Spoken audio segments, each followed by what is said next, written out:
ಎಲ್ರಿಗೂ ನಮಸ್ಕಾರ. ನಾನು ಧೀರಜ್ ಬೆಳ್ಳಾರೆ. ಇವತ್ತು ಸೂರ್ಯ ತನ್ನ ಪಥವನ್ನು ಬದಲಿಸಿಕೊಂಡಂತಹ ಮಕರ ಸಂಕ್ರಾಂತಿಯ ಶುಭ ಸಂದರ್ಭದಲ್ಲಿ ಒಂದು ಅದ್ಭುತವಾದ ದೇವಸ್ಥಾನದ ಪರಿಚಯವನ್ನು ನಿಮ್ಮ ಜೊತೆಗೆ ಹಂಚಿಕೊಳ್ಳೋದಕ್ಕೆ ಬಯಸ್ತೇನೆ. ನಾವು ಭಕ್ತಿಯಿಂದ ಕೈ ಮುಗಿದಾಗ, ಶ್ರದ್ಧೆಯಿಂದ ಮತ್ತು ಮನಸ್ಸಿನಿಂದ ತುಂಬಿ ದೇವರಲ್ಲಿ ಕೇಳಿಕೊಂಡಾಗ ದೇವರು ನಮಗೆ ಎಲ್ಲ ಒಳಿತನ್ನು ಮಾಡೇ ಮಾಡ್ತಾನೆ. ಹಾಗಿರುವಾಗ ನಾವು ಮಂಗಳೂರಿನಿಂದ ಬೆಂಗಳೂರಿಗೆ ಹೋಗುವಂಥ ಸಂದರ್ಭದಲ್ಲಿ ಪರಂಗಿಪೇಟೆ ಅನ್ನುವಂಥ ಒಂದು ಪ್ರದೇಶ ಬರುತ್ತೆ. ಪರಂಗಿಪೇಟೆಯ ಉತ್ತರ ಭಾಗದಲ್ಲಿ ಒಂದಷ್ಟು ದೂರ ಹೋದಾಗ ಸುತ್ತ ಹಸಿರಿನಿಂದ ತುಂಬಿದಂತಹ ಒಂದು ಸಣ್ಣ ದೇವಾಲಯದ ಪ್ರದೇಶವನ್ನು ನಾವು ಕಾಣಬಹುದು. ಈ ಪ್ರದೇಶಕ್ಕೆ ಕುಚ್ಚೂರು ಅಂತ ಕರೀತಾರೆ. ಈ ಪ್ರದೇಶದ ಒಂದು ಸಣ್ಣ ಪರಿಚಯವನ್ನು ನಿಮ್ಮ ಜೊತೆಗೆ ಹಂಚಿಕೊಳ್ಳೋದಕ್ಕೆ ಬಯಸ್ತೇನೆ. ಒಂದಷ್ಟು ಸಮಯದ ಹಿಂದೆ ಈ ಪ್ರದೇಶ ತುಂಬ ಕಾಡಾಗಿತ್ತಂತೆ. ಅದಕ್ಕಿಂತ ಮೊದಲು ಇಲ್ಲಿ ಋಷಿಮುನಿಗಳು ಒಂದು ದೇವಿ ಶಕ್ತಿಯನ್ನು ಆರಾಧಿಸಿಕೊಂಡು ಬರ್ತಾ ಇದ್ದರು. ಅದಾದ ನಂತರ ಕಾಲಕ್ರಮೇಣದಲ್ಲಿ ಮುಂದಿನ ಯುಗದಲ್ಲಿ ಒಂದು ಕಾಡು ಜನಾಂಗದವರು ಈ ಪ್ರದೇಶದಲ್ಲಿ ವಾಸವಾಗಿದ್ದರು. ತದಾದ ನಂತರ ಈ ಪ್ರದೇಶ ಒಂದಷ್ಟು ಕಾಡಿನಿಂದ ಮುಚ್ಚಿ ಹೋಗಿತ್ತು. ಅದಾದ ನಂತರ ಈ ಪ್ರದೇಶವನ್ನು ಒಬ್ಬರು ತಮ್ಮ ವಶಕ್ಕೆ ಆ ಜಾಗವನ್ನು ತೆಗೆದುಕೊಂಡ್ರು. ಆ ಜಾಗವನ್ನು ಪಡೆದುಕೊಂಡ ನಂತರ ಇಲ್ಲಿ ಒಂದು ದೇವಿ ಶಕ್ತಿಯನ್ನು ಆರಾಧಿಸಿಕೊಂಡು ಬರ್ತಾ ಹೋದರು. ಅವರ ಹೆಸರು ಗಿರಿಜಮ್ಮ ಅಂತ. ಅವರು ಆರಾಧಿಸಿಕೊಂಡು ಬರ್ತಾ ಇದ್ದ ಹಾಗೆ ಒಂದಷ್ಟು ಸಮಯದ ನಂತರ ಅವರ ಎರಡನೇ ಮಗ, ಈಗಿನ ಈ ದೇವಸ್ಥಾನದ ಧರ್ಮದರ್ಶಿಗಳಾಗಿದ್ದಂತಹ ಶ್ರೀ ಸುನೀಲ್ ಕುಮಾರ್ ಅವರು ಈ ದೇವಸ್ಥಾನದಲ್ಲಿ ಇಲ್ಲಿ ದೇವಿಯನ್ನು ಆರಾಧಿಸಿಕೊಂಡು ಬರೋದಕ್ಕೆ ಆರಂಭ ಮಾಡಿದರು. ಹಾಗೆ ಆರಾಧಿಸಿಕೊಂಡು ಬರ್ತಾ ಇರುವಂತಾಗ ಒಂದು ಸಲ ಅವರ ಮನೆಯಲ್ಲಿ ಒಂದಷ್ಟು ಸಮಸ್ಯೆಗಳು ಕಾಣಿಸೋದಕ್ಕೆ ಆರಂಭ ಆಯಿತು. ಪ್ರಶ್ನಾ ಚಿಂತನೆಯನ್ನಿಟ್ಟಾಗ ಈ ಪ್ರದೇಶದ ಇತಿಹಾಸ ಏನು ಅನ್ನೋದು ಗೊತ್ತಾಯಿತು. ಆ ಕಾರಣಕ್ಕೆ ಇಲ್ಲಿ ಒಂದು ದೇವಿಯನ್ನು ಆರಾಧಿಸೋದಕ್ಕೆ ಆರಂಭ ಮಾಡಿದರು. ಅದೇ ವಾರಾಹಿ, ಶ್ರೀ ದುರ್ಗಾ ಪರಮೇಶ್ವರಿ ವಾರಾಹಿ ಅಮ್ಮನವರನ್ನು ಆರಾಧಿಸೋದಕ್ಕೆ ಆರಂಭ ಮಾಡಿದ್ರು. ಈ ದೇವಿಯ ಶಕ್ತಿ ಕಾರಣಿಕ ಎಂಥದ್ದು ಅನ್ನೋದನ್ನು ಒಂದಷ್ಟು ಜನರಿಂದ ಕೇಳಿ ತಿಳಿದುಕೊಳ್ಳೋಣ. ಅದಕ್ಕಿಂತ ಮೊದಲು ವಾರಾಹಿ ಅಮ್ಮ ಅಂದರೆ ಯಾರು? ವಿಷ್ಣುವಿನ 10 ಅವತಾರಗಳಲ್ಲಿ ವರಾಹ ಅವತಾರವು ಒಂದು. ಹಿರಣ್ಯಾಕ್ಷರನ್ನು ವಧೆ ಮಾಡೋದಕ್ಕೆ ವರಾಹ ಅವತಾರವನ್ನು ತಾಳಿಕೊಂಡು ಈ ಭೂಮಿಗೆ ಬಂದಾಗ ವಿಷ್ಣುವಿನ ಮಡದಿಯಾದಂತಹ ಲಕ್ಷ್ಮೀ ದೇವಿಯು ವಾರಾಹಿ ರೂಪವಾಗಿ ಈ ಭೂಮಿಗೆ ಬರ್ತಾಳೆ. ಅದಲ್ಲದೆ ಆದಿಮಹಾಶಕ್ತಿಯು ರಕ್ತಬೀಜಾಸುರನನ್ನು ವಧೆ ಮಾಡುವಂಥ ಸಂದರ್ಭದಲ್ಲಿ ತನ್ನ ತನುವನ್ನು ಕೊಡವಿದಾಗ 7 ಮಾತೃಕೆಯರ ಜನನ ಆಗುತ್ತೆ. ಅದರಲ್ಲಿ ಒಬ್ಬಳು ವಾರಾಹಿ. ಅದನ್ನು ನಾವು ವೈಷ್ಣವಿ ದೇವಿ ಅಂತಲೂ ಕರಿತೇವೆ. ಆ ಅದ್ಭುತವಾದ ಪುಣ್ಯಕ್ಷೇತ್ರದಲ್ಲಿ ನಾವಿದ್ದೇವೆ. ಈ ಪುಣ್ಯಕ್ಷೇತ್ರದಲ್ಲಿ ಒಳಿತನ್ನು ಪಡೆದುಕೊಂಡವರು ಹಲವಾರು ಜನ. ಅವರಲ್ಲಿ ಕೆಲವರನ್ನು ನಿಮಗೆ ಪರಿಚಯ ಮಾಡಿ ಕೊಡ್ತೇನೆ. ನಿಮಗೊಂದು ವಿಷಯ ಹೇಳಬೇಕು. ಹಿಂದೆ ನಾವೆಲ್ಲರೂ ಕೊರೋನಾ ಅಂತ ಕರಿತೇವಲ್ಲ, ಇದನ್ನು ಕೊರೋನಾ ಬರೋದಕ್ಕಿಂತ 6 ತಿಂಗಳು ಮೊದಲು ಈ ಸ್ಥಳದಲ್ಲಿ ದೇವಿ ದರ್ಶನ ಬಂದು ಮಾತನಾಡುವಾಗ ಹೇಳಿದ್ರಂತೆ, ಮುಂದಿನ 6 ತಿಂಗಳಲ್ಲಿ ನಿಮಗೊಂದು ನರಕಯಾತನೆ ಬರೋದಕ್ಕಿದೆ ಅಂತ. ಸರಿಯಾಗಿ 6 ತಿಂಗಳ ನಂತರ ನಮ್ಮೆಲ್ಲರಿಗೂ ಕೊರೋನಾ ಅನ್ನುವಂಥದ್ದೊಂದು ಪರಿಚಯ ಕೂಡ ಆಯಿತು. ಹೀಗೆ ಇದಲ್ಲ, ಇಂತಹ ಹಲವಾರು ಪವಾಡಗಳು ಈ ನೆಲದಲ್ಲಾಗಿದೆ. ಅಂತಹ ಒಂದಷ್ಟು ಜನರನ್ನು ಪರಿಚಯ ಮಾಡ್ತೇವೆ. ಜೊತೆಗೆ ಈ ಕ್ಷೇತ್ರದ ಬೇರೆ ಬೇರೆ ವಿಚಾರಗಳನ್ನು ಹಂಚಿಕೊಳ್ತಾ ಹೋಗ್ತೇವೆ. ನಮಸ್ಕಾರ. ಇವತ್ತು ನಮ್ಮೊಂದಿಗೆ ಈ ದೇವಸ್ಥಾನದ ಧರ್ಮದರ್ಶಿಗಳಾದ ಶ್ರೀ ಸುನೀಲ್ ಕುಮಾರ್ ಅವರಿದ್ದಾರೆ. ಅವರ ಜೊತೆಗೆ ತಿಳಿದುಕೊಳ್ಳೋಣ ಈ ದೇವಸ್ಥಾನದ ಒಟ್ಟು ವಿಚಾರವನ್ನು. ಸರ್ ಹೇಳಿ ಸರ್, ಈ ದೇವಸ್ಥಾನದ ಬಗ್ಗೆ ಏನು, ಹೇಗೆ? ದೇವಸ್ಥಾನ ಅಂದರೆ ದೇವರದು ಪೂಜೆ ನಡೀತಾ ಇತ್ತು. ಮೊದಲು ಮನೆ ಆಗಿತ್ತು. ಮನೆಯಲ್ಲಿ ನಾವು ಜೊತೆಯಾಗಿದ್ದಾಗ ಕಷ್ಟ ಬಂತು ತುಂಬ ನಮಗೆ. ಅಂದರೆ ತಿನ್ನೋಕ್ಕೂ ಗತಿಲ್ಲದೆ ಮತ್ತು ಒಂದು ಚೂರು ಕಷ್ಟ ಬಂದಾಗ ಒಂದು ಕಡೆಗೆ ಹೋದಾಗ ಅವರು ನೋಡಿದಾಗ ಶರೀರದಲ್ಲಿ ಆವಾಗಲೇ ಬಂದ ಕೂಡಲೇ ಅದು ದುರ್ಗಾ ಪರಮೇಶ್ವರಿ ಅಂತ ನಾವು ನೆನೆಸಿದ್ದು. ಮತ್ತು ಅವರು ಹೇಳಿದರು, ಇಲ್ಲಿ ಬಂದಾದ ನಂತರ ಅಲ್ಲಿ ನೀವು ಹೋಗಿ ಇನ್ನು ಮುಂದೆ ಯಾವುದು ಮಧುಮಾಂಸ ಮುಟ್ಟಬಾರದು, ಅಲ್ಲಿ ಇನ್ನು ಮುಂದಕ್ಕೆ ಜನ ಬರ್ತಾರೆ ಅಲ್ಲಿಗೆ. ಅದಕ್ಕೆ ನಾನು ಕೇಳಿದೆ, ನನಗೆ ಓದೋಕ್ಕೂ ಬರೆಯೋಕ್ಕೂ ಏನು ಗೊತ್ತಿಲ್ಲ, ನಾನು ಹೇಗೆ ಅಂತ. ಅದಕ್ಕೆ ಅವರು ಹೇಳಿದರು, ಅದು ನೀವು ಮಾಡುವುದಲ್ಲ, ಎಲ್ಲ ತಾಯಿ. ಅಲ್ಲಿ ಏನು ಪವಾಡ ಅಂದರೆ ಖಾಲಿ ಪ್ರಸಾದದಿಂದ ಎಲ್ಲ ಸರಿಯಾಗುತ್ತೆ, ನೀವು ಖಾಲಿ ಸುಮ್ಮನೆ ಕೂರಕ್ಕೆ ಮಾತ್ರ ನೆವನ, ಮತ್ತೆಲ್ಲ ತಾಯಿದು ಪವಾಡ. ಹಾಗಾದರೆ ಇನ್ನು ಮುಂದಕ್ಕೆ ಏನಾಗಬೇಕು ಅಂತ ನಾನು ಹೇಳ್ತೀನಿ, ಅದನ್ನು ಮಾಡ್ತಾ ಬನ್ನಿ ಅಂತ. ಮತ್ತು ತಂತ್ರ ಮಾಟ ಮಂತ್ರ ಕಲಿಯುವುದು ಬಿಡುವುದು ಅದೇನಿಲ್ಲ, ಖಾಲಿ ಪ್ರಸಾದದಿಂದ ಸರಿಯಾಗಿದೆ. ಆನಂತರ ತನ್ನಷ್ಟಕ್ಕೆ ತಾನಾಗಿ ಜನ ಬಂತು. ಮತ್ತು ಇದು ಮೊದಲು ತುಳಸಿಗಟ್ಟೆ ಆಗಿತ್ತು. ಅಲ್ಲಿ ನಾಗಂದು ಮೂಲ ಜಾಗ ಆಗಿದೆ, ಅಲ್ಲಿ ಸ್ವಚ್ಛ ಇರಬೇಕು ಅಂತ ಹೇಳಿದರು.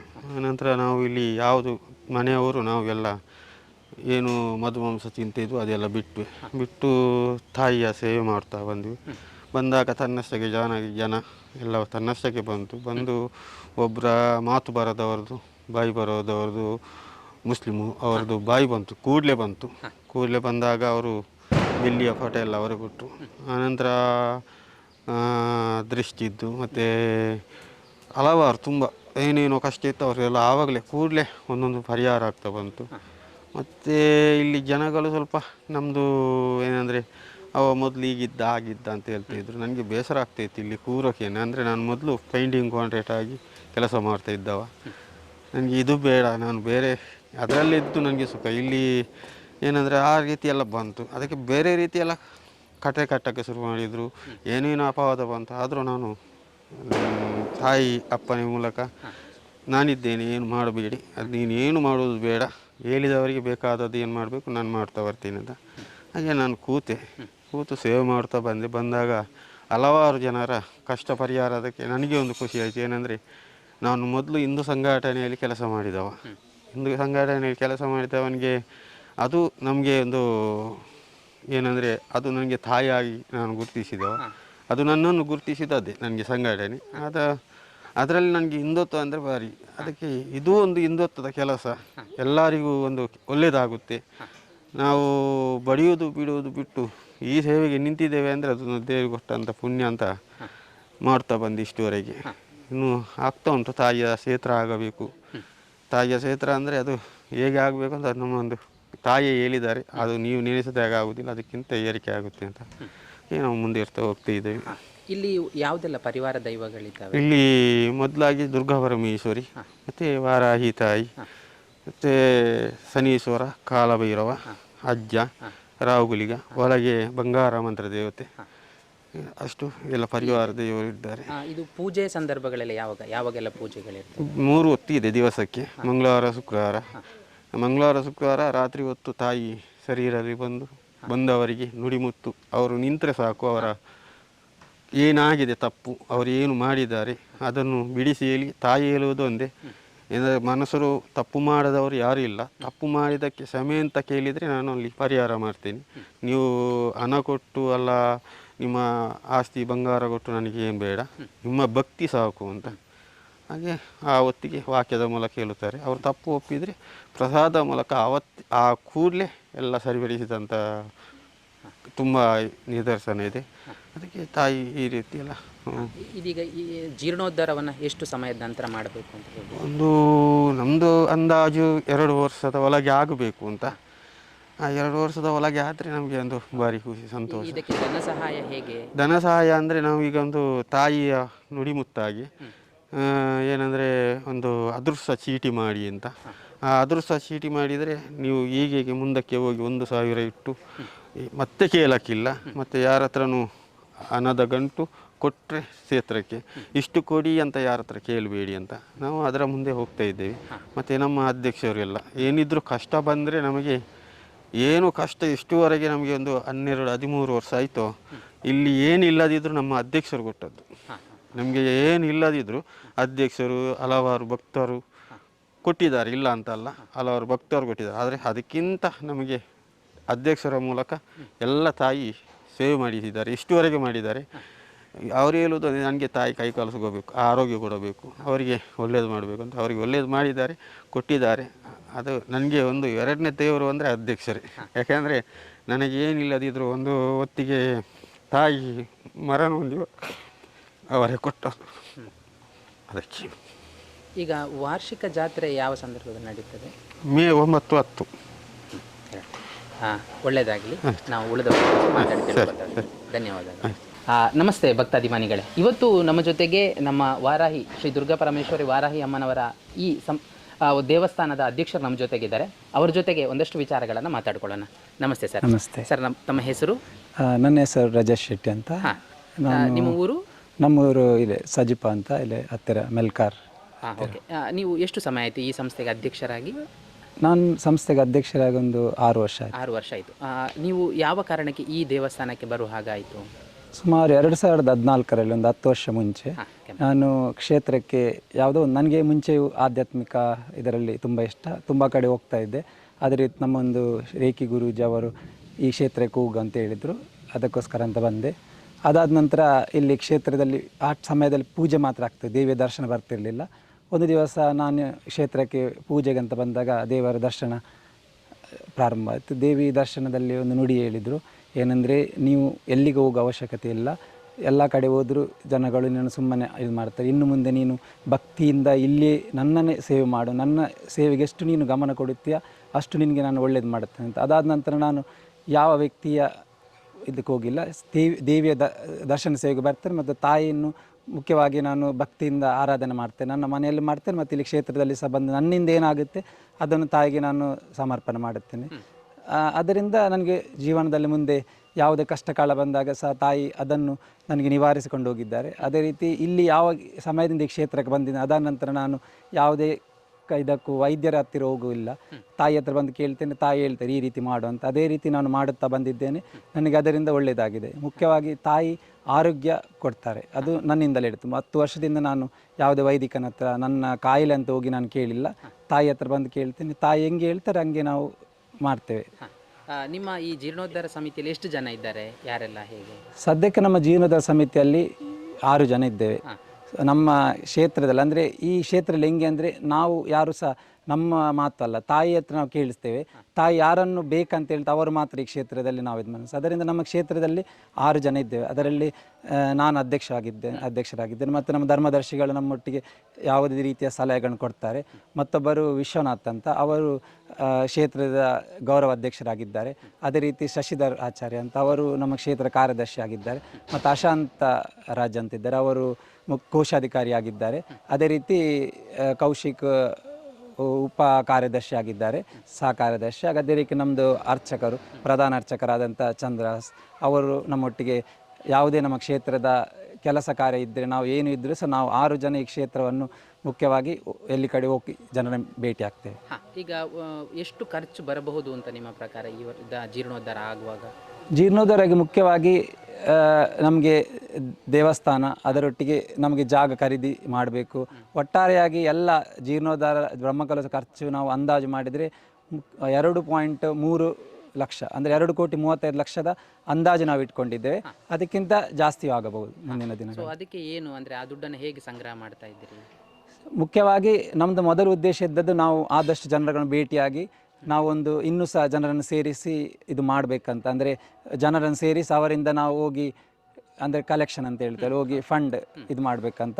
ಆದರೆ ಈಗ ಸದ್ಯಕ್ಕೆ ನಾವು ಕ್ಷೇತ್ರ ಜೀರ್ಣೋದ್ಧಾರಕ್ಕೋಸ್ಕರ ಒಂದು ತಾಯಿಯ ನುಡಿ ಕೇಳಿ, ತಾಯಿ ಹೇಗೆ ಹೇಳಿದ ಹಾಗೆ ನಾವು ಮಾಡೋದಿಲ್ಲಿ ಅದೃಷ್ಟ ಚೀಟಿ ಯೋಜನೆ ಅಂತ ಮಾಡಿದ್ದೇವೆ. ಈ ಅದೃಷ್ಟ ಚೀಟಿ ಯೋಜನೆಯಲ್ಲಿ ಭಕ್ತಾದಿಗಳು ಯಾರು ಇಲ್ಲಿ ಕ್ಷೇತ್ರಕ್ಕೆ ಬರ್ತಾರೆ ಅವರ ಹತ್ರ ನಾವು ಮನವಿ ಮಾಡ್ತೇವೆ, ನೀವು ಕ್ಷೇತ್ರ ಜೀರ್ಣೋದ್ಧಾರಕ್ಕೆ 1,000 ಕೊಟ್ಟು ಈ ಅದೃಷ್ಟ ಚೀಟಿ ಯೋಜನೆ ಭಾಗಿಯಾಗಿ, ಒಂದು ವೇಳೆ ಅವರು ಭಾಗಿಯಾದರೆ ಇವತ್ತಿನಿಂದ ಈ ದಿನ ಮಕರ ಸಂಕ್ರಾಂತಿ ವಿಶೇಷ ದಿನದಂದು ನಾವು ಮೊದಲ ಡ್ರಾ ಮಾಡ್ತಾ ಇದ್ದೇವೆ. ಇವತ್ತಿನಿಂದ ಮುಂದಿನ 24 ತಿಂಗಳು ನಾವು ಡ್ರಾ ಮಾಡುವ ಯೋಜನೆಯಲ್ಲಿದೆ, ಅಂದರೆ ಮಾಡ್ತೇವೆ. ಸೊ ಅಂದರೆ ನಮ್ಮದು ಮುಖ್ಯವಾದ ಉದ್ದೇಶ ಅಂದರೆ ಮುಂದಿನ 2 ವರ್ಷಗಳ ಕ್ಷೇತ್ರ ಜೀರ್ಣೋದ್ಧಾರ ಆಗಬೇಕು. ಅದಕ್ಕೋಸ್ಕರ 24 ತಿಂಗಳು ಡ್ರಾ ಮಾಡ್ತೇವೆ. ಡ್ರಾದಲ್ಲಿ ಬಹುಮಾನವಾಗಿ ನಾವು ಬೈಕ್ ಅಥವಾ ಕಾರ್ ಅಥವಾ 90,000 ಕ್ಯಾಶ್ ಇಟ್ಟಿದ್ದೇವೆ. ಒಂದು ವೇಳೆ ವಿಜೇತರು 3ರಲ್ಲಿ ಯಾವುದರೊಂದು ಆಯ್ಕೆ ಮಾಡಿಕೊಳ್ಳಬಹುದು. ಅದೇ ರೀತಿ ನಾವು ಕ್ಷೇತ್ರ ಜೀರ್ಣೋದ್ಧಾರ ಅಂದರೆ ಜೀರ್ಣೋದ್ಧಾರ ಬ್ರಹ್ಮಕಲಶೋತ್ಸವ ದಿವಸ ಅದೇ ಯಾರು 1 ಸಲ ತಗೊಂಡಿದ್ದಾರೆ ಟಿಕೆಟ್ ಅವರಿಗೆ ನಾವು ಬಂಪರ್ ಡ್ರಾ ಆಗಿ ಮಾರುತಿಯ ಕಾರನ್ನು ಕೊಡ್ತಾ ಇದ್ದೇವೆ. ಅದೇ ರೀತಿ ನಮ್ಮ ಯೋಜನೆ ಏನಂದರೆ 2 ವರ್ಷ ಅಂದರೆ ನಾವು ಸಮಯ ಕೊಟ್ಟದ್ದು. ಆದರೆ ಅದಕ್ಕಿಂತ ಮುಂಚೆ ಒಂದು ವೇಳೆ ಬ್ರಹ್ಮಕಲಶೋತ್ಸವ ನಡೆದರೆ ನಾವು ಹೇಳಿದಂತೆ 24 ತಿಂಗಳಿದ್ದು ಯಾವುದು ಬಾಕಿ ಇದೆಯಲ್ಲ ಅದನ್ನು ನಾವು ಆ ಬ್ರಹ್ಮಕಲಶೋತ್ಸವ ದಿವಸ ನಾವು ಡ್ರಾ ಮಾಡುವಂತಿದ್ದೇವೆ. ಈಗ 1,000 ಒಂದು ಸಲ ಕೊಟ್ಟರೆ ಆಯಿತು, 1,000 ಒಂದು ಸಲ ಕೊಟ್ಟರೆ ಆಯಿತು. ಮತ್ತೆ ಪ್ರತಿ ಸಲ ತಿಂಗಳು ಕೊಡುವ ಆ ಥರದ ಏನಿಲ್ಲ, ತಿಂಗಳು ಕೊಡುವ ಇಲ್ಲ. ಒಂದು ಸಲ ಎಷ್ಟು ಚೀಟಿ ಬೇಕಾದ್ರೂ ಒಬ್ಬರು ಎಷ್ಟು ಸಹ ಚೀಟಿ ತಗೊಳ್ಳಬಹುದು. ಆದರೆ ಮುಖ್ಯವಾಗಿ ನಾವು ಇದು ಅವರು ಕ್ಷೇತ್ರ ಜೀರ್ಣೋದ್ಧಾರಕ್ಕೆ ನಿಮ್ಮ ಕಡೆಯಿಂದ ನೀವು ಸಹಾಯ ಮಾಡಿ ಅಂತ ನಾವು ಪ್ರಾರ್ಥಿಸುತ್ತಿದ್ದೇವೆ. ಅದರಿಂದ ಎಲ್ಲ ಭಕ್ತಾದಿಗಳು ಬಂದು ನಮಗೆ ಈಗ ಸಹಕಾರವನ್ನು ಕೊಡ್ತಾ ಇದ್ದೇವೆ. ನಮ್ಮ ಮೂಲ ಉದ್ದೇಶ ಅಂದರೆ ನಾವು ಇಷ್ಟರವರೆಗೆ ಎಲ್ಲಿ ಸಹ ಸಾಮಾಜಿಕ ಜಾಲತಾಣ ಕ್ಷೇತ್ರದ ಮಹಿಮೆ ಅಂತ ಏನು ಅಂತ ಕೊಟ್ಟಿಲ್ಲ. ಅಂದರೆ ಕ್ಷೇತ್ರದಲ್ಲಿ ತುಂಬ ಪವಾಡಗಳು ನಡೆದಿವೆ. ಇಲ್ಲಿ ಜಾತಿ ಭೇದ ಧರ್ಮ ಏನಿಲ್ಲ, ಇಲ್ಲಿ ಎಲ್ಲರೂ ಒಂದೇ ತಾಯಿಗೆ. ಶ್ರೀಮಂತ ಬಡವ ಏನಿಲ್ಲ, ಎಲ್ಲರಿಗೂ ಒಂದೇ ಸ್ಥಾನಮಾನ. ಇಲ್ಲಿ ನೀವು ಹಿಂದೂಗಳು ಮುಸ್ಲಿಂ ಕ್ರೈಸ್ತ ಅಂತೇನಿಲ್ಲ, ಎಲ್ಲ ಭಕ್ತರು ಬಂದು ಅವರವರ ಕಷ್ಟವನ್ನು ಹೇಳಿ ಪರಿಹಾರ ಆಗುವುದವರಿದ್ದಾರೆ. ನನ್ನ ಕಣ್ಣಾರೆ ನೋಡಿದಂದರೆ ಕ್ಷೇತ್ರದಲ್ಲಿ ಮೊದಲನೇ ಅಂದರೆ ಪ್ರಾಥಮಿಕ ಹಂತವಾಗಿ ಒಂದು ಮುಸ್ಲಿಂ ಅವರಿಗೆ ಬಾಯಿ ಬರ್ತಾ ಇರಲಿಲ್ಲ. ತಾಯಿ ಅವರ ದರ್ಶನ ಬಂದು ಅದೇ ಸಮಯದಲ್ಲಿ ಬಾಯಿ ಬರೆಸಿದ್ದಾರೆ, ಅಂದರೆ ಅವರಿಗೆ ಮಾತಾಡುವಾಗ ಮಾಡಿದ್ದಾರೆ. ಅದರಿಂದ ಇಲ್ಲಿ ನಾವು ಇದೇ ಧರ್ಮ ಅಂತ ಹೇಳೋದಿಲ್ಲ, ನಾವು ಎಲ್ಲರಿಗೂ ಬನ್ನಿ ತಾಯಿ ಹತ್ರ ನೀವು ನಿಮ್ಮ ಕಷ್ಟವನ್ನು ಕೇಳಿ ಅದೇ ರೀತಿ ತಾಯಿ ನಿಮ್ಗೆ ಏನು ಹೇಳ್ತಾರೆ ಅದೇ ರೀತಿ ನಡ್ಕೊಂಡ್ರೆ, ಮುಖ್ಯವಾಗಿ ಭಕ್ತಿ ಮುಖ್ಯ ಮನುಷ್ಯನಿಗೆ. ನಾವು ಅಲ್ಲಿ ಓದಿ ಆಗಿಲ್ಲ ಅಂತ ಹೇಳೋದಲ್ಲ, ಅವರು ಅದೇ ರೀತಿ ನಡ್ಕೊಂಡ್ರೆ ಅವರದ್ದು ಯಾವುದು ಕಷ್ಟ ಇದೆ ಅದು ನಿವಾರಣೆ ಆಗಿದೆ, ಇನ್ನೂ ಸಹ ಆಗುತ್ತೆ. ಈಗ ನೀವು ಜನರ ಹತ್ರ ಏನು ಹೇಳ್ಕೊತೀರಾ, ಅಂದರೆ ಇಲ್ಲಿಗೆ ಬರೋದಿದ್ರೆ ಹೇಗೆ ಬರಬೇಕು, ಹೇಗೆ ಯಾವ ದಾರಿ ಹೇಗೆ ಏನು ಅಂತ ಈ ಕ್ಷೇತ್ರಕ್ಕೆ ಬರೋದಿದ್ರೆ? ಈ ಕ್ಷೇತ್ರ ಇವಾಗ ಪರಂಗಿಪೇಟೆ ಎಂಬ ಜಾಗದಲ್ಲಿ, ಇದು ಮಂಗಳೂರಿಂದ 12 ಕಿಲೋಮೀಟರ್ ದೂರ ಇದೆ, ಬೀಸು ರೋಡಿಂದ 15 ಕಿಲೋಮೀಟರ್ ದೂರ ಇದೆ. ಸೊ ಇದರ ಮಧ್ಯದಲ್ಲಿ ಬರುತ್ತೆ. ಇಲ್ಲಿ ಈ ಜಾಗದ ಹೆಸರು ಕುಂಪನ ಮಜಲ್ ಅಂತ. ಈ ಕುಂಪನ ಮಜಲು ಹೈವೇಯಿಂದ ಒಂದು 2 ಕಿಲೋಮೀಟರ್ ಒಳಗಡೆ ಬರಬೇಕು ಅವರು. ನಾವು ಇದರ ಬಗ್ಗೆ ಸಾಮಾಜಿಕ ತಳದಲ್ಲಿ ಹಾಕಿದ್ದೇವೆ ಆಲ್ರೆಡಿ. ಸೊ ನಾವು ವಾಟ್ಸಪ್ ಗ್ರೂಪ್ ಕ್ರಿಯೇಟ್ ಮಾಡಿದ್ದೆ. ಅದೇ ರೀತಿ ನಾವು ಕ್ಷೇತ್ರದ ಒಂದು ಪ್ರಚಾರಕ್ಕೋಸ್ಕರ V2 ಚಾನಲ್ ಒಟ್ಟಿಗೆ ನಾವು ಅವರೊಟ್ಟಿಗೆ ಸೇರಿದ್ದೇವೆ. ನಿಮ್ಮ ಚಾನಲ್ ಮುಖಾಂತರ ನಾವು ಆದಷ್ಟು ನಾವು ಪ್ರಯತ್ನ ಮಾಡ್ತಾ ಇದ್ದೇವೆ ಜನರನ್ನು ಭೇಟಿಯಾಗಿ. ಅಂದರೆ ನಮಗೆ ಜನರನ್ನು ಜಾಸ್ತಿ ಬಂದಷ್ಟು ನಮಗೆ ಕ್ಷೇತ್ರ ಜೀರ್ಣೋದ್ಧಾರಕ್ಕೆ ಸಹಾಯವಾಗುತ್ತೆ. ಅದೇ ರೀತಿ ನಾವು ಕ್ಷೇತ್ರದ ಒಂದು ಜನರಿಗೋಸ್ಕರ, ಅಂದರೆ ಅವರಿಗೆ ಕ್ಷೇತ್ರದ ಮಾಹಿತಿಯನ್ನು ಕೊಡಲಿಕ್ಕೋಸ್ಕರ ನಾವು ನಮ್ಮದೇ ಆದ ಕ್ಷೇತ್ರದ ಒಂದು ಯೂಟ್ಯೂಬ್ ಚಾನಲನ್ನು ಮಾಡಿದ್ದೇವೆ. ನೀವು ಈಗ ಹುಡುಕಿದ ಶ್ರೀ ದುರ್ಗಾ ಪರಮೇಶ್ವರ ವಾರಾಯ ಅಂತ ಒಂದು ಬರುತ್ತೆ. ಅದಂದರೆ ಜನರಿಗೆ ಗೊತ್ತಾಗಲಿಕ್ಕೆ. ಯಾಕೆಂದರೆ ಇಲ್ಲಿ ಹೇಗಿದೆ ಅಂದರೆ ಎಲ್ಲಿ ಒಳ್ಳೆದಿರುತ್ತೆ ಅಲ್ಲಿ ಕೆಟ್ಟವು ಸಹ ಇರುತ್ತೆ, ನಾವು ಹೇಳೋಕ್ಕಾಗಲ್ಲ. ಸೊ ನಾವು ಒಳ್ಳೆ ವಿಚಾರನ ಮಾಡುವಾಗ ಅದರ ಹಿಂದೆ ಕೆಟ್ಟ ವ್ಯಕ್ತಿಗಳು ಬಂದು ಹೀಗೆ ಅಂತ ಹೇಳ್ತಾರೆ. ಸೊ ನಾವು ಇಷ್ಟರೊಳಗೆ ಆಗಿದೆ 10 ವರ್ಷದಲ್ಲಿ ಆದದ್ದು ನೋಡಿದ್ದು, ಕಣ್ಣಾರೆ ನೋಡಿದ್ದು. ಸೊ ಅಂದರೆ ನಾವು ಜನರಿಗೆ ಏನು ಹೇಳೋದಂದರೆ, ನೀವು ಯಾವುದೋ ಒಬ್ಬರು ಹೇಳಿದ್ರಂತ ಕೇಳಬೇಡಿ. ನಿಮ್ಗೆ ಏನೋ ಸಮಸ್ಯೆ ಇದ್ದರೆ, ನಿಮ್ಗೆ ಏನಾದರೂ ಇಲ್ಲಿ ಕ್ಷೇತ್ರ ಬಗ್ಗೆ ಏನಾದರೂ ತಪ್ಪು ಮಾಹಿತಿ ಇದ್ದರೆ ನೀವು ಕ್ಷೇತ್ರಕ್ಕೆ ಬನ್ನಿ. ಇಲ್ಲಿ ಶುಕ್ರವಾರ ಮತ್ತು ಮಂಗಳವಾರ ಅಮ್ಮನ ದರ್ಶನ ಬರುತ್ತೆ. ತಾಯಿಯಲ್ಲೇ ಕೇಳಿ, ತಾಯಿಯಲ್ಲೇ ಹೇಳ್ತಾರೆ ಇಲ್ಲಿ ಯಾವುದು ಸರಿ ಯಾವುದು ತಪ್ಪಂತ. ಯಾಕೆಂದರೆ ಮನುಷ್ಯರನ್ನು ನಾವು ಹೇಳೋಕ್ಕಾಗಲ್ಲ. ಅಂದರೆ ಒಬ್ಬರು ಒಳ್ಳೆಯದಾಗುತ್ತೆ ಅಂತ ಒಬ್ಬರು ಇಲ್ಲಿ ಕ್ಷೇತ್ರದಲ್ಲಿ ಒಳ್ಳೆ ಆಗಿ ಹೋದವರೇ ಮತ್ತೆ ಹೇಳಿದವರಿದ್ದಾರೆ. ಅಂದರೆ ಅದು ಅವರವರ ನಾವು ಅವರನ್ನು ಏನು ಮಾಡೋದು. ಆದರೆ ನಮ್ಮ ಕ್ಷೇತ್ರದ ಪರವಾಗಿ ಹೇಳೋದಂದರೆ, ನೀವು ಕ್ಷೇತ್ರದ ಬಗ್ಗೆ ಏನೂ ನಿಮಗೆ ಅಂಥ ಮಾಹಿತಿ ಏನಾದರೂ ಬಂದರೆ ನೀವು ಕ್ಷೇತ್ರಕ್ಕೆ ಬನ್ನಿ. ನಾವಿಲ್ಲಿ ಶುಕ್ರವಾರ ಮಂಗಳ ಅಮ್ಮನ ದರ್ಶನ ಸೇವೆ ಇರುತ್ತೆ. ಆವಾಗ ತುಂಬ ಕಷ್ಟದಲ್ಲಿದ್ದವರ ಕಾಯಿಲೆ ಎಲ್ಲ ಗುಣ ಆಗಿದೆ. ನಾನು ಹೇಳಿದಂತೆ ಒಂದು ಬಾಯಿ ಬರದ ಅನ್ಯ ಧರ್ಮೀಯ ವ್ಯಕ್ತಿಗೆ ಆಗಿದೆ. ಅದೇ ರೀತಿ ಈಗ ಒಂದು 2-3 ತಿಂಗಳಿಂದ ಒಂದು ಮಗುವಿಗೆ, 13 ವರ್ಷದ ಮಗುವಿಗೆ ಕಿವಿ ಕೇಳೋ ಸಮಸ್ಯೆ ಇತ್ತು. 13 ವರ್ಷದಿಂದ ಅವರು ಕಷ್ಟದಲ್ಲಿದ್ದರು. ಇಲ್ಲಿ ಬಂದ ಕೂಡಲೇ ಅಮ್ಮ ದರ್ಶನ ಸೇವೆಯಲ್ಲಿ ನಡೆಯಲ್ಲಿ ಅವರದು ಸರಿ ಮಾಡಿದ್ದಾರೆ. ಅಂದರೆ ಅದೆಲ್ಲ ಪವಾಡಗಳು ನಡೀತಾ ಇದೆ ಕ್ಷೇತ್ರದಲ್ಲಿ. ಅದನ್ನೆಲ್ಲ ನೋಡಿದಾಗ ನಮಗೆ ಅರ್ಥ ಆಗುತ್ತೆ ಇಲ್ಲಿ ಈ ಕ್ಷೇತ್ರದಲ್ಲಿ ಎಷ್ಟು ದೇವಿ ಅಂದರೆ ಭಕ್ತರಿಗೆ ಎಷ್ಟು ಒಳ್ಳೇದು ಮಾಡ್ತಾ ಇದ್ದಾರೆ. ಅಂದರೆ ಅವರವರ ಭಕ್ತಿ ಮೇಲೆ. ಅಂದರೆ ಅದರ ಅರ್ಥ ಎಲ್ಲರೂ ಬಂದಲ್ಲ, ನಾವು ಭಕ್ತಿಯಿಂದ ಬಂದರೆ ತಾಯಿ ನಮಗೆ ಎಲ್ಲ ಮಾಡಿಕೊಡ್ತಾರೆ. ಅಂದರೆ ಅದಕ್ಕೆ ನಾನೇ ಉದಾಹರಣೆ ಇಲ್ಲಿ. ಅಂದರೆ ನನಗೆ ಏನು ಬೇಕು ನಾನು ಕೇಳಿದಾಗ ಅಮ್ಮ ಕೊಟ್ಟಿದ್ದಾರೆ. ಅಂದರೆ ವಿಶೇಷವಾಗಿ ನಾನು ಪ್ರಾರ್ಥನೆ ಮಾಡಿದರೆ ಹೇಳ್ತಾರೆ, ನೀನು ಇಷ್ಟು ಸಮಯ ತಾಳ್ಮೆಯಿಂದಿರು, ನಿನಗೆ ಸರಿ ಮಾಡ್ತೀನಿ ಅಂತ. ಅದೇ ರೀತಿ ಎಲ್ಲರಿಗೂ ಮಾಡಿದ್ದಾರೆ ಈ ಕ್ಷೇತ್ರದಲ್ಲಿರೋ. ಅದಕ್ಕೋಸ್ಕರ ನಾನು ಹೇಳುವುದಂದರೆ, ನೀವು ಯಾವುದಕ್ಕೆ ತಲೆ ಕೊಡಬೇಡಿ, ನೀವು ಕ್ಷೇತ್ರಕ್ಕೊಮ್ಮೆ ಭೇಟಿ ಕೊಡಿ, ಆಮೇಲೆ ನಿಮಗೆ ಕ್ಷೇತ್ರದ ಬಗ್ಗೆ ಗೊತ್ತಾಗುತ್ತೆ. ಕ್ಷೇತ್ರದಲ್ಲಿ ಇನ್ನು ತುಂಬ ಒಳ್ಳೆ ಕೆಲಸ ಆಗಲಿಕ್ಕೆ ಇದೆ. ಇದು ನಮ್ಮ ಹತ್ರ ಇವಾಗಿರೋ ಸ್ವಲ್ಪ ಜನ ನಮಗೆ, ಅಂದರೆ ಇಲ್ಲಿ ಅಮ್ಮ ಹೇಳಿದ್ದೇನೆಂದರೆ, ದೊಡ್ಡವರು ಶ್ರೀಮಂತರು ಅದೆಲ್ಲ ಬೇಡ, ನನಗೆ ಎಲ್ಲ ಜನಗಳು ಬೇಕು. ಎಲ್ಲ ಜನಗಳು ಸ್ವಲ್ಪ ಸ್ವಲ್ಪ ಹಾಕಿ ನಾವು ದೇವಸ್ಥಾನ ಆಗಬೇಕು. ಅಂದರೆ ಏನಾಗುತ್ತೆ ಅಂದರೆ, ಒಬ್ಬ ವ್ಯಕ್ತಿ ಏನೋ ಮಾಡಿದ್ರು ಸಹ ಅದು ನಾಳೆ ದೇವರ ಹೆಸರು ಬರಲ್ಲ, ಆ ವ್ಯಕ್ತಿಯ ಹೆಸರು ಬರುತ್ತೆ. ಅವರ ಸಂಬಂಧಿಕರು, ಅವರ ಒಟ್ಟಿಗಿರುವವರೆಲ್ಲ ಮೊದಲ ಆದ್ಯತೆ ಕೊಡ್ತಾರೆ. ಇಲ್ಲಿ ಮೊದಲ ಆದ್ಯತೆ ಅಂತ ಯಾರಿಗಿಲ್ಲ. ಈ ಕ್ಷೇತ್ರದಲ್ಲಿ ದರ್ಶನ ಬರುತ್ತೆ. ಇಲ್ಲಿ ನಾವೇನು ಎಲ್ಲ ಕ್ಷೇತ್ರದಲ್ಲಿ ಹೋದರೆ ಟೋಕನ್ ಸಿಸ್ಟಮ್ ಅಂತೆಲ್ಲ ಮಾಡ್ತೀವಿ. ಇಲ್ಲಿ ಏನಿಲ್ಲ, ಯಾರು ಮೊದಲು ಬರ್ತಾರೆ ಅವರನ್ನು ತಾಯಿಯೇ ಕರೀತಾರೆ. ಅಂದರೆ ಇಲ್ಲಿ ದೊಡ್ಡವ ಸಣ್ಣವಂತಿಲ್ಲ, ಯಾರು ಮೊದಲು ಬರ್ತಾರೆ ಅವರಿಗೆ ಆದ್ಯತೆ ಕೊಟ್ಟು ಅವರ ಕಷ್ಟವನ್ನು ತಾಯಿ ನಿವಾರಣೆ ಮಾಡ್ತಾ ಹೋಗ್ತಾ ಇದ್ದಾರೆ ಇಷ್ಟರವರೆಗೆ. ಅದರಿಂದ ಏನೇ ಸಮಸ್ಯೆ ಇದ್ದರೂ ನೀವು ಮಂಗಳವಾರ ಮತ್ತು ಶುಕ್ರವಾರ ರಾತ್ರಿ ಬಂದು, ರಾತ್ರಿ 7:30 ಗಂಟೆ ಪೂಜೆ ಪ್ರಾರಂಭ ಆಗುತ್ತೆ. ಅದರ ನಂತರ ತಾಯಿಯ ದರ್ಶನ ಬರುತ್ತೆ. ನೀವು ತಾಯಿಯ ದರ್ಶನದಲ್ಲಿ ನೀವು ಕೇಳಬಹುದು ಅಂತ ನಾವು ಎಲ್ಲ ಭಕ್ತರಲ್ಲಿ ವಿನಂತಿ ಮಾಡೋದು. ಅದೇ ರೀತಿ ಕ್ಷೇತ್ರದ ಜೀರ್ಣೋದ್ಧಾರಕ್ಕೆ ಆದಷ್ಟು ನೀವು ಸಹಕಾರವನ್ನು ಕೊಡಿ ಅಂತ ನಿಮ್ಮ ಹತ್ರ ನಾನು ಕೇಳಿಕೊಳ್ತಾ ಇದ್ದೆ. ಧನ್ಯವಾದಗಳು ಸರ್. ಜೀರ್ಣೋದ್ಧಾರಕ್ಕೆ ಎಲ್ಲ ಭಕ್ತರು ಕೂಡ ಖಂಡಿತವಾಗಿ ಸಹಾಯವನ್ನು ಮಾಡ್ತಾರೆ. ಧನ್ಯವಾದಗಳು. ನಮಸ್ತೆ. ಇವತ್ತು ನಮ್ಮ ಜೊತೆಗೆ ಈ ವಾರಾಹಿ ದುರ್ಗಾ ಪರಮೇಶ್ವರಿ ಅಮ್ಮನವರ ಪ್ರಧಾನ ಅರ್ಚಕರಾದ ನಿಮ್ಮ ಹೆಸರು? ಚಂದ್ರ ಅವರು, ಚಂದ್ರಹಾಸ್ ಚಂದ್ರ ಅವರಿದ್ದಾರೆ. ಅವರ ಜೊತೆಗೆ ಮಾತಾಡ್ಕೊಳ್ಳೋಣ. ನಮಸ್ತೆ. ನಿಮ್ಮ ಊರು ಯಾವುದು? ಇಲ್ಲಿಗೆ ಬರೋದು ಹೇಗಾಯಿತು ನಿಮಗೆ? ನನ್ನ ಸ್ವಂತ ಊರು ಅಂದರೆ NC ರೋಡ್ ಕಾವಲ್ಕಟ್ಟೆ ಹತ್ರ ಅಲ್ಲಿ ಇದ್ದದ್ದು. ನಾನು ಮದುವೆ ಆಗೋದಕ್ಕೆ ಮುಂಚೆನೇ ಮಂಗಳೂರಲ್ಲಿ ಕೆಲಸಕ್ಕಿದ್ದೆ. ಡ್ರೈವರ್ ಆಗಿ ಮತ್ತು ಡ್ರೈವರ್ ಕೆಲಸ ಮಾಡ್ತಿದ್ದಾಗ ಮತ್ತು ಡ್ರೈವರ್ ಕೆಲಸ ಬಿಟ್ಟು ನಾನು ಟೈರ್ ಅಂಗಡಿ ಮಾಡಿದೆ. ಆ ಟೈರ್ ಅಂಗಡಿಯಲ್ಲಿ 2 ಕಡೆ ಕೇಳಿದೆ, ನನಗೆ ಮಾಡ್ಬೋದಾ ಅಂತ. ಆವಾಗ ಆಗೋದಿಲ್ಲ ಅಂತ ಹೇಳಿದರು. ಆಗ್ತದೆ, ನೀವು ಮಾಡಿ ಅಂತ ಹೇಳಿದರು. ಸಾರಿ, ತಪ್ಪಾಯಿತು, ಮಾಡಿ ಅಂತ ಹೇಳಿದರು. ಅದಕ್ಕೆ ನನಗೆ ಅದು ಲಾಸ್ ಆಯಿತು, ಮತ್ತು ತುಂಬ ಲಾಸ್ ಆಯಿತು. ಕೈಯಿಂದ ದುಡ್ಡು ಎಲ್ಲ ಹೋಯಿತು ನಂದು. ಅದಕ್ಕೆ ಒಬ್ಬರ ಹತ್ರ ಕೇಳುವಾಗ ಹೇಳಿದರು, ಇಂಥದ್ದೊಂದು ಜಾಗ ಇದೆ ಪರಂಗಿಪೇಟೆ ಹತ್ರ, ದುರ್ಗಾ ಪರಮೇಶ್ವರಿ ವಾರಾಹಿಯಮ್ಮ ಕ್ಷೇತ್ರ ಅಂತೇಳಿ, ಅಲ್ಲಿಗೆ ಬನ್ನಿ, ಅಲ್ಲಿ ತಾಯಿ ನಿಮಗೆ ಆಗ್ತದೆ ಇಲ್ಲ ಅಂತ ಹೇಳ್ತಾರೆ, ನಿಜ ಹೇಳ್ತಾರೆ ಅಂತ ಹೇಳಿದರು. ಅದಕ್ಕೆ ಅವರದ್ದು ಮಾತು ಕೇಳಿ ಬಂದೆ. ನಾನು ಬಂದಿಲ್ಲಿ ತಾಯಿ ನಿಂತುಕೊಂಡು ಅರಿವಾಣ ಹಿಡಿಯುವಾಗ ನನಗೆ ಹೇಳಿದ್ದು, ನನಗೆ ಬ್ರಾಹ್ಮಣ ಅಂತ ಹೆಸರಿಟ್ಟರು. ಆವಾಗ ಅಮ್ಮ ಬ್ರಾಹ್ಮಣ ಅಂತ ಹೆಸರು ಬಿಟ್ಟರು. ಮನೆಯಲ್ಲಿ ಸಹ ಹಾಗೆ ಕರೀತಿದ್ರು ನನ್ನನ್ನು. ಅವಾಗ ಹೇಳಿದರು, ನೀನು ಈ ಅಂಗಡಿ ಬಿಟ್ಟು ಬಿಡು, ನಿನಗೆ ಆಗೋದಿಲ್ಲ ಅಂತ ಹೇಳಿದರು. ಅದಕ್ಕೆ ಅದನ್ನು ಬಿಟ್ಟು ಸ್ವಲ್ಪ ಸಮಯ ಬೇರೆ ಡ್ರೈವರ್ ಕೆಲಸ ಮಾಡ್ತಿದ್ದೆ. ಮತ್ತು ಇಲ್ಲಿಗೆ ಭೇಟಿ ಕೊಡ್ತಾ ಇದ್ದೆ. ನಾನು ಕೊಡ್ತಾ ಇರುವಾಗ ಒಮ್ಮೆ ತಾಯಿ ಹೇಳಿದರು, ನೀನು ಇಲ್ಲೇ ಸೇವೆ ಮಾಡಬೇಕು, ಇಲ್ಲಿ ಸೇವೆ ಮಾಡಲಿಕ್ಕೆ ನಿಲ್ಲಬೇಕು ಅಂತ. ಅದ ನಂತರ ನಾನು ಇಲ್ಲಿ ಸೇವೆಗೆ ನಿಂತೆ.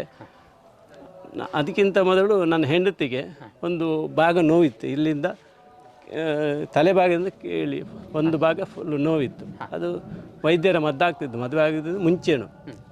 ಆದರೆ ಅದು ಗುಣ ಆಗ್ತಿರಲಿಲ್ಲ, ಎಷ್ಟು ಮದ್ದು ಮಾಡಿ ಗುಣ ಆಗ್ತಿರಲಿಲ್ಲ. ಇಲ್ಲಿ ತಾಯಿ ಹತ್ರ ಹೇಳಿದಾಗ ತಾಯಿ ಬರೀ ಹಿಂಗಾರದಲ್ಲಿ ಅದನ್ನು ನೋವು ತೆಗೆದಿಲ್ಲ. ಆನಂತರ ಅದು ನೋವಿಲ್ಲ. ಅದು ನಮ್ಮ ಮಕ್ಕಳಿಗೂ ಸಹ ಯಾವ ಆಸ್ಪತ್ರೆಗೆ ಹೋಗಲಿಕ್ಕಿಲ್ಲ. ಜ್ವರ ಮತ್ತು ಕಫ ಎರಡು ಬಿಟ್ಟರೆ ಯಾವುದಕ್ಕೂ ನಾವು ಮದ್ದಿಗೆ ಹೋಗಲಿಲ್ಲ. ಯಾವ ಕಾಯಿಲೆಯನ್ನು ತಾಯಿ ಕೊಡಲಿಲ್ಲ ನಮಗೆ. ಕೊರೋನಾ ಬರೋದಕ್ಕಿಂತ ಮೊದಲು 6 ತಿಂಗಳ ಮೊದಲು ನಮಗೆ ಹೇಳಿದ್ದಾರೆ, ಇಂಥದ್ದೊಂದು ಕಾಯಿಲೆ ಬರ್ತದೆ. ಕಾಯಿಲೆ ಅಂತ ಅಲ್ಲ, ಒಂದು ಬರ್ತದೆ ನಿಮಗೆ ನರಕಾಯಾತನೆ ಅಂತ ಆವಾಗ ಹೇಳಿಲ್ಲ ತಾಯಿ.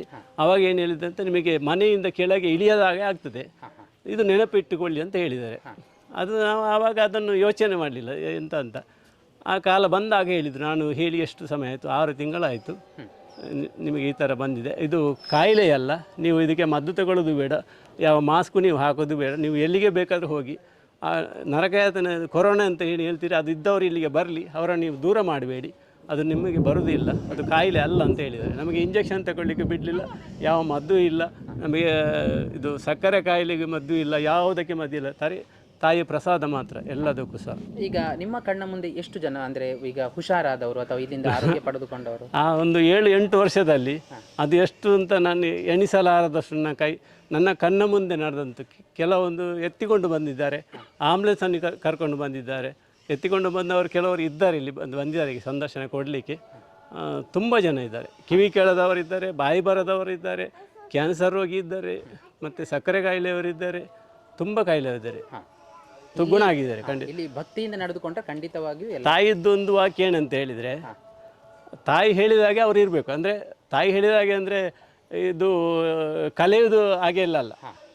ಒಂದು ದೇವಸ್ಥಾನಕ್ಕೆ ಏನಾದರೂ ಹೋಗಿ ಒಂದು ಪೂಜೆ, ಮತ್ತು ಕೆಲವೊಂದು ಸಲ ಇರ್ತದೆ, ಒಂದು ಇಷ್ಟು ದಿನ ಸ್ವಚ್ಛವಾಗಿರಬೇಕು, ಅಂದರೆ ಮೀನು ಮಾಂಸ ಬಿಟ್ಟು ಇರಬೇಕು ಅಂತ. ನಾನು ಹೇಳಿದಾಗೆ ನೀವಿದ್ದರೆ, ನೀನು ಹೇಳಿದಾಗೆ ನಾವಿದ್ದೇವೆ. ಇನ್ನು ಏನೇ ಕಾಯಿಲೆ ಇದ್ದರೂ ಸಹ ನಾನು ತೆಗಿತೇನೆ. ಕಾಯಿಲೆ ಎಂಬುದು ಬರುವುದು ನಾವು ಮಾಡಿದ ಕರ್ಮದಿಂದಂತೆ. ನಾವು ಮಾಡಿದ ಕರ್ಮದಿಂದ ಕಾಯಿಲೆ ಬರೋದು. ಈ ಕ್ಯಾನ್ಸರ್ ಇರಲಿ, ಸಕ್ಕರೆ ಕಾಯಿಲೆ ಇರಲಿ, ಶುಗರ್ ಯಾವುದೇ ಇರಲಿ, ಅದು ಮಾನವರ ಎಲ್ಲ ಮಕ್ಕಳಲ್ಲಿ ಇರ್ತದೆ. ಆದರೆ ನಾವು ಮಾಡುವ ಕರ್ಮದಿಂದ ಅದು ಜಾಸ್ತಿ ಆಗ್ತದೆ. ಅದನ್ನು ದೇವರ ಹತ್ರ ನಾವು ಪ್ರಾರ್ಥಿಸಿದರೆ ಅದು ಕಡಿಮೆ ಮಾಡ್ತಾರೆ ಖಂಡಿತ. ಯೋಚನೆ ಇದು ತಲೆಯಿಂದ ತೆಗಿಬೇಕು. ನನಗೆ ಸಕ್ಕರೆ ಕಾಯಿಲೆ ಇದೆ, ನನಗೆ ಕ್ಯಾನ್ಸರ್ ಇದೆ, ಅದು ಬಿಟ್ಟು ಬಿಡಬೇಕು. ತಾಯಿ ಪ್ರಸಾದ ತಗೊಂಡ್ರೆ ಖಂಡಿತವಾಗಿಯೂ 100ಕ್ಕೆ 100 ಗುಣಪಡಿಸ್ತಾರೆ. ಅದು ನನಗೆ ಆದಂಥ ಇದು. ಈಗ ಇಲ್ಲಿ ಯಾರಾದರೂ ಬರುವುದಿದ್ರೆ ಇಂತಿಷ್ಟು ದುಡ್ಡು ಕೊಡಬೇಕು, ಆ ಥರದ್ದು ಏನಾರು ಇದೆಯಾ? ಆ ಥರ ಏನಿಲ್ಲ. ತಾಯಿ ನಾವು ಕಾಣಿಕೆ ಹಾಕಿ ಅಂದರೆ ನೀವು ಆ ಥರ ಹೇಳ್ಬಾರ್ದು, ಅವ್ರು ಹಾಕ್ತಾರೆ. ಬರೀ ಬಡವರು ಬಂದರೆ ಅವರಿಗೆ ತಾಯಿಗೆ ಗೊತ್ತಾಗ್ತದೆ. ಬಡವರು ಬಂದರೆ ಆ ದುಡ್ಡನ್ನು ನಿಂತು ವಾಪಸ್ ತಗೋ, ದುಡ್ಡು ಹಾಕಿದ್ದನ್ನು ವಾಪಸ್ ತಗೋ, ನೀನು ಅಲ್ಲಿ ದುಡ್ಡು ಆದಾಗ ನೀನು ಕಾಯಿಲೆಯಿಂದ ಗುಣ ಆಗು, ದುಡ್ಡು ಆದಾಗ ನನಗೆ ತಂದು ಹಾಕು, ನನಗೆ ದುಡ್ಡು ಬೇಡ, ದುಡ್ಡು ಬಂಗಾರ ಬೇಡ, ನನಗೆ ಆಸ್ತಿ ಬೇಡ, ಏನು ಕೇಳೋದಿಲ್ಲ. ನನಗೆ ಬರುವಾಗ ಹೀಗೆ ತೋರಿಸ್ತಾರೆ ಹೂತ ಅಂತ, ಅದು ಭಕ್ತಿ ಕೊಡು ಅಂತ ಇದ್ದಾರೆ, ಬೇರೆ ಏನು ಕೇಳೋದಿಲ್ಲ. ತಾಯಿ ಭಕ್ತಿಯಿಂದ ಹೂ ಕೊಟ್ಟರೆ ದೇವಿ ಖಂಡಿತ. ಆ ಥರ ದುಡ್ಡು ಮಾಡೋದವರಿಗೆ ನಮಗೆ ಕ್ಷೇತ್ರ ಯಾವಾಗೂ ಮಾಡ್ಬೋದಿತ್ತು. ಆ ಥರ ತಾಯಿ ಏನೂ ಇಲ್ಲ, ಭಕ್ತಿ ಮಾತ್ರ ಅವರಿಗೆ ಒಂದು ಹೂ, ಬೇರೆ ಏನೂ ಇಲ್ಲ, ಕೇಳೋದಿಲ್ಲ ತಾಯಿ. ಹಾಗಾಗಿ ಆ ಜೀರ್ಣೋದ್ಧಾರದ ಯೋಚನೆಗೆ ಇಳಿದು ಬಿಟ್ಟಿದ್ದೀರಿ. ಹೌದು, ಖಂಡಿತ. ಸೊ ಹಾಗಾಗಿ ಆ ಜನರಿಂದ ಯಾವ ರೀತಿಯ ಸಹಾಯ ಬರ್ತಾ ಇದೆ? ಸಹಾಯಗಳು ಬರ್ತಾ ಇದೆಯಾ? ಈಗ ಬರ್ತಾ ಇದೆ, ಆದರೆ ಎಲ್ಲರೂ ಇದಕ್ಕೆ ಸಹಕರಿಸಬೇಕಂತೇಳಿ ಭಕ್ತರಲ್ಲಿ ನನ್ನದೊಂದು ವಿನಂತಿ. ಅಂದರೆ ಈಗ ತುಂಬ ದೂರಿನಿಂದ ಇರುವವರಿದ್ರೆ ಅದಕ್ಕೆ ಅಕೌಂಟ್ ನಂಬರ್ ಇದೆ, ಅದಕ್ಕೆ ಅವರು ಹೌದು ಅಕೌಂಟ್ ನಂಬರ್ ಅದಕ್ಕೆ ಪೇ ಮಾಡಬೇಕು. ಹೌದು, ಎಲ್ಲರೂ ಶ್ರೀದೇವಿ ದುರ್ಗಾ ಪರಮೇಶ್ವರಿ ಆರಾಯಮ್ಮನ ಕ್ಷೇತ್ರ ನಿರ್ಮಾಣಕ್ಕೆ ಎಲ್ಲರೂ ಕೈ ಜೋಡಿಸಬೇಕಾಗಿ ಎಲ್ಲರಲ್ಲಿ ಭಕ್ತರಲ್ಲಿ ನನ್ನದೊಂದು ಕೋರಿಕೆ, ಪ್ರಾರ್ಥನೆ. ಖಂಡಿತವಾಗಿಯೂ ಆ ತಾಯಿ ಈ ಕ್ಷೇತ್ರವನ್ನು ಖಂಡಿತವಾಗಿ ಜೀರ್ಣೋದ್ಧಾರ ಮಾಡ್ತಾಳೆ. ನಿಮ್ಮ ಈ ಕೆಲಸ ಇದೆಯಲ್ಲ, ಸಮಾಜಕ್ಕೊಂದು ಒಳ್ಳೆಯದನ್ನು ಮಾಡುವಂಥ ಕೆಲಸ ಇದೆಯಲ್ಲ, ಸೊ ಈ ಖಂಡಿತ ಒಳ್ಳೆಯದಾಗ್ತದೆ ಅಂತ ಹೇಳ್ತೇನೆ. ನಮಸ್ತೆ. ಆಯ್ತು, ನಮಸ್ಕಾರ ಎಲ್ಲರಿಗೂ, ನಿಮಗೂ ನಮಸ್ತೆ ವೀಕ್ಷಕರೇ. ಇವತ್ತು ವಾರಾಹಿ ದುರ್ಗಾ ಪರಮೇಶ್ವರಿ ಅಮ್ಮನವರ ಈ ಕ್ಷೇತ್ರದಲ್ಲಿ ಈ ಮಂಡಳಿಯ ಸದಸ್ಯರಾದಂತಹ ನಮ್ಮ ಶಶಿಧರ್ ಅವರಿದ್ದಾರೆ. ಅವರ ಜೊತೆಗೆ ಒಂದಷ್ಟು ವಿಚಾರಗಳನ್ನು ತಿಳಿದುಕೊಳ್ಳೋಣ. ನಮಸ್ತೆ ಸರ್, ನೀವು ಯಾವ ಊರಿನವರು? ಇಲ್ಲಿಗೆ ಬರೋದು ಹೇಗಾಯಿತು? ನನ್ನ ಹೆಸರು ಶಶಿಧರ್ ಅಂತ, ಬಸ್ಪೆ ಊರಿನಿಂದ ಬಂದಿದ್ದೇನೆ. ಯಾಕೆಂದರೆ ಈ ಕ್ಷೇತ್ರಕ್ಕೆ ಬರುವ ವಿಚಾರವೇ ಬೇರೆ ಇತ್ತು. ಯಾಕೆಂದರೆ ನನ್ನ ಜೀವನದಲ್ಲಿ ನಾನು ಕಂಡುಕೊಂಡಂಥ ವಿಚಾರಗಳೇ ಬೇರೆ. ಅದೆಷ್ಟೋ ದೇವಸ್ಥಾನಗಳಿಗೂ ನಾನು ತಿರುಗಿದ್ದೇನೆ, ಎಲ್ಲವೂ ತೀರ್ಥಯಾತ್ರೆ ಮಾಡಿದ್ದೇನೆ, ಎಲ್ಲವೂ ಭಜನಾ ಮಂಡಳಿಗಳಲ್ಲಿ ನಾನು ಹೋಗಿದ್ದೇನೆ. ಆದರೆ ಇಲ್ಲಿ ಇರುವಂತಹ ಒಂದು ಭಕ್ತಿ, ನಂಬಿಕೆ, ಶ್ರದ್ಧೆ ಅದು ಎಲ್ಲ ಕ್ಷೇತ್ರಗಳಲ್ಲಿದೆ. ಇಲ್ಲಿಯೂ ಒಂದು ಅತ್ಯದ್ಭುತ ಅಂತ ನಾನು ಹೇಳಲಿಕ್ಕೆ ಇಷ್ಟಪಡ್ತೇನೆ. ಈಗ ನೀವು ಇಲ್ಲಿಯ ಯಾವುದೋ ಒಂದು ಮಂಡಳಿಯಲ್ಲಿ ಇದ್ದೀರಿ ಅಂತ ಕೇಳ್ಪಟ್ಟೆ. ಹೌದು. ಸೊ ಅದರ ಬಗ್ಗೆ ನಾನು ನನ್ನ ಜೀವನದ ಭಜನಾ ಮಂಡಳಿ ಅಂದರೆ ನನ್ನದು 33 ವರ್ಷಗಳ ಕಾರ್ಯಗತಿಯಲ್ಲಿ ನಾನು ಅನೇಕ ಮಂಡಳಿಗಳಲ್ಲಿ ನಾನು ಸೇವೆ ಸಲ್ಲಿಸಿದ್ದೇನೆ. ಕಾಳಭೈರವ ಆಗಿರ್ಬೋದು, ಓಂಕಾರ ಆಗಿರ್ಬೋದು, ಈಗ ಅಕ್ಷಯ ತಂಡದ ಒಂದು ಭಜಕನಾಗಿ ನಾನು ಅದರಲ್ಲಿ ಸೇವೆ ಸಲ್ಲಿಸಿದೆ. ಅದೇ ರೀತಿಯಾಗಿ ತಾಯಿಯ ಸೇವೆಯನ್ನು ನಾನು ಮಾಡ್ತಾ ಇದ್ದೇನೆ. ಇಲ್ಲಿ ನೀವು ಯಾವುದಾದ್ರೂ ಕಮಿಟಿಯಲ್ಲಿ ಆ ಥರದ್ದೇನಾದ್ರು? ನಾನು ಇಲ್ಲಿ ಕಾರ್ಯದರ್ಶಿಯಾಗಿ ಕಾರ್ಯನಿರ್ವಹಿಸ್ತಾ ಇದ್ದೇನೆ. ಸರಿ, ನಿಮ್ಮಿಂದ ಜನರಿಗೆ ಏನಾದರೂ ಹೇಳೋದಿದ್ರೆ ಸಹಾಯದ ಬಗ್ಗೆ ಏನು? ಏನಿಲ್ಲ, ಎಲ್ಲರಲ್ಲಿ ವಿಜ್ಞಾಪನೆ ಇಷ್ಟೇ. ಶ್ರೀ ದುರ್ಗಾ ಪರಮೇಶ್ವರಿ ವಾರಾಹಿ ತಾಯಿಯ ಜೀರ್ಣೋದ್ಧಾರದ ಕೆಲಸಕ್ಕೆ ನಾವು ಕೈ ಹಾಕಿದ್ದೇವೆ. ಅದೆಷ್ಟೋ ಇನ್ನೂ ದೇವಸ್ಥಾನಗಳು ಉಳಿವಿನಲ್ಲಿದೆ. ಅದೇ ರೀತಿಯಾಗಿ ಎಲ್ಲವೂ ನಮ್ಮ ದೇವಸ್ಥಾನಗಳು ಜೀರ್ಣೋದ್ಧಾರ ಆಗಬೇಕು. ಅದೇ ರೀತಿಯಾಗಿ ನಮ್ಮ ಶ್ರೀ ದುರ್ಗಾ ಪರಮೇಶ್ವರಿ ವಾರಾಹಿ ತಾಯಿಯ ಕ್ಷೇತ್ರದಲ್ಲೂ ಜೀರ್ಣೋದ್ಧಾರದ ಕೆಲಸ ಕಾರ್ಯಗಳು ನಡೀತಾ ಇದೆ. ಹಾಗಾಗಿ ಅದೃಷ್ಟ ಚೀಟಿ ಮಾಡಿದ್ದೇವೆ. ಎಲ್ಲರೂ ಈ ಅದೃಷ್ಟ ಚೀಟಿಯನ್ನು ತಗೊಂಡು ಶ್ರೀ ದುರ್ಗಾ ಪರಮೇಶ್ವರಿ ವಾರಾಹಿ ತಾಯಿಯ ಕೃಪಾ ಕಟಾಕ್ಷಕ್ಕೆ ಪಾತ್ರ ಆಗಬೇಕಾಗಿ ವಿನಂತಿ. ಅದೇ ರೀತಿಯಾಗಿ ನಮ್ಮ ನಮ್ಮ ಮಂಡಳಿಗಳಲ್ಲಿ ನನ್ನಲ್ಲಿ ವಿನಂತಿ ಏನಂದರೆ, ನಾನೊಂದು ಭಜಕನಾಗಿ ಇನ್ನೊಂದು ಮಂಡಳಿಯವರಲ್ಲಿ ನನ್ನ ವಿಜ್ಞಾಪನೆ. ಈಗಷ್ಟೇ ನಾವು ತುಂಬ ಮಂಡಳಿಗಳಿಗೆ ನಾವು ನಮ್ಮ ಈ ಜೀರ್ಣೋದ್ಧಾರದ ಒಂದು ವಿಜ್ಞಾಪನೆ ಪತ್ರ ಇದೆ, ನಾವು ಎಲ್ಲ ಮಂಡಳಿಗಳಿಗೆ ತಲುಪಿಸಿದ್ದೇವೆ. ಸೊ ಅವರ ಒಂದು ಸಹಕಾರವನ್ನು ನಾವು ಕೋರ್ತಾ ಇದ್ದೇವೆ. ಹಾಗಾಗಿ ಎಲ್ಲ ಮಂಡಳಿಗಳು ನಮಗೆ ತುಂಬ ಸಹಕಾರ ನೀಡಿದ್ದಾರೆ. ಈಗಷ್ಟೇ 40ರಿಂದ 50 ಮಂಡಳಿಗಳಿಗೆ ನಾವು ವಿಜ್ಞಾಪನೆ ಪತ್ರ ಕೊಟ್ಟು ಅವರ ವಿಚಾರಗಳಿದೆ, ಅದು ಒಳ್ಳೆಯ ವಿಚಾರ. ಹಾಗಾಗಿ ನಮಗೆ ಸಹಕರಿಸ್ತಾ ಇದ್ದಾರೆ. ಕೆಲವು ಮಂಡಳಿಗಳು ಈ ಚೀಟಿಯನ್ನು ತಗೊಳ್ತಾ ಇದ್ದಾರೆ. ಅದೆಷ್ಟು ನಮ್ಮ ಇಡೀ ದಕ್ಷಿಣ ಕನ್ನಡ ಹಾಗೂ ಉಡುಪಿ ಜಿಲ್ಲೆಗಳಲ್ಲಿ ಅದೆಷ್ಟೋ ಮಂಡಳಿಗಳಿವೆ. ನಮ್ಮ ವಿಚಾರ ಏನಂದರೆ 2 ವರ್ಷದಲ್ಲಿ ನಮಗೆ ಎಲ್ಲ ಮಂಡಳಿಗಳು ಬರಬೇಕು. ಅದೇ ರೀತಿಯಾಗಿ ನನ್ನ ಒಂದು ವಿಚಾರ ಏನಂದರೆ, ಈಗ ನಮ್ಮ ಕ್ಷೇತ್ರಕ್ಕೆ ಏನು ಅವರ ಸಹಕಾರ ಇದೆ, ಅದೇ ರೀತಿಯಾಗಿ ಅವರ ಏನು ಜೀರ್ಣೋಭಿವೃದ್ಧಿ ಕೆಲಸ ಕಾರ್ಯಗಳು ನಡೀತವೆ, ಅವರು ಯಾವತ್ತೂ ಸದಾ ಈ ಕ್ಷೇತ್ರವನ್ನು ನೆನೆಸಿಕೊಂಡು ಅವರು ಏನು ಕೊಟ್ಟಿದ್ದಾರೆ, ನಮ್ಮ ಈ ಜೀರ್ಣೋದ್ಧಾರಕ್ಕೆ ಏನು ಕೊಟ್ಟಿದ್ದಾರೆ, ಆ ಏನು ಫಲ ಎಂಬುದು ಇಲ್ಲಿದೆ. ಅದೇ ರೀತಿಯಾಗಿ ಅವರ ಕ್ಷೇತ್ರದಲ್ಲೂ ಆಗುವಾಗ ನಾವು ಸದಾ ಅವರಿಗೆ ಒಂದು ಬೆನ್ನೆಲುಬಾಗಿ ನಾವು ನಿಲ್ತೇವೆ. ಹಾಗಾಗಿ ಒಂದು ಉತ್ತಮ ಬಾಂಧವ್ಯ ಇದರಲ್ಲಿ ಬೆಳೆಸ್ಕೊಳ್ಬೋದು. ಕ್ಷೇತ್ರಗಳ ಒಂದು ಮಂಡಳಿಗಳ ಒಂದು ಬಾಂಧವ್ಯತೆ ಇದರಿಂದ ನಾವು ಬೆಳೆಸ್ಕೊಳ್ಬೋದು ಅಂತ ನಾನು ಈ ಮೂಲಕ ಹೇಳ್ತೇವೆ. ನಮ್ಮ ಕ್ಷೇತ್ರದಿಂದ ಶ್ರೀ ದುರ್ಗಾ ಪರಮೇಶ್ವರಿ ವಾರಾಹಿ ತಾಯಿಯ ವಿಜ್ಞಾಪನೆ ಪತ್ರ ಎಲ್ಲ ಮಂಡಳಿಗಳಿಗೆ ತಲುಪ್ತದೆ. ಹಾಗಾಗಿ ನಾನು ಈ ಮೂಲಕ ತಿಳಿಸುವುದೇನೆಂದರೆ, ಎಲ್ಲರೂ ನಮಗೆ ಸಹಕಾರ ಮಾಡಿ ಅಷ್ಟೇ. ಇಡೀ ಸಮಾಜ ಸೇರಿ ಒಂದು ಅದ್ಭುತವಾದ ದೇವಸ್ಥಾನವನ್ನು ನಮ್ಮ ಸಮಾಜಕ್ಕೆ ನೀಡಬೇಕಾಗಿದೆ. ಸೊ ಹಾಗಾಗಿ ಆ ಕೆಲಸದಲ್ಲಿ ಎಲ್ಲರೂ ಕೂಡ ಕೈ ಜೋಡಿಸಿ ಅಂತ ಹೇಳ್ತಾ ನಮಸ್ಕಾರ. ನಮಸ್ತೆ. ಇವತ್ತು ನಮ್ಮ ವಾರಾಹಿ ದುರ್ಗಾ ಪರಮೇಶ್ವರಿ ಅಮ್ಮನವರ ದೇವಸ್ಥಾನಕ್ಕೆ ಬಂದು ಅದರಿಂದ ಒಳಿತಾದಂತಹ ಒಬ್ಬ ವ್ಯಕ್ತಿ ನಮ್ಮ ಜೊತೆಗಿದ್ದಾರೆ. ಅವರ ಜೊತೆಗೆ ಮಾತಾಡೋಣ. ನಮಸ್ತೆ. ನಿಮ್ಮ ಹೆಸರು? ಪ್ರಕಾಶ್. ನೀವು ಈ ದೇವಸ್ಥಾನಕ್ಕೆ ಯಾವ ಕಾರಣಕ್ಕೆ ಬಂದಿರಿ? ನಮ್ಮದು ಕಾಲು ನೋವಿತ್ತು.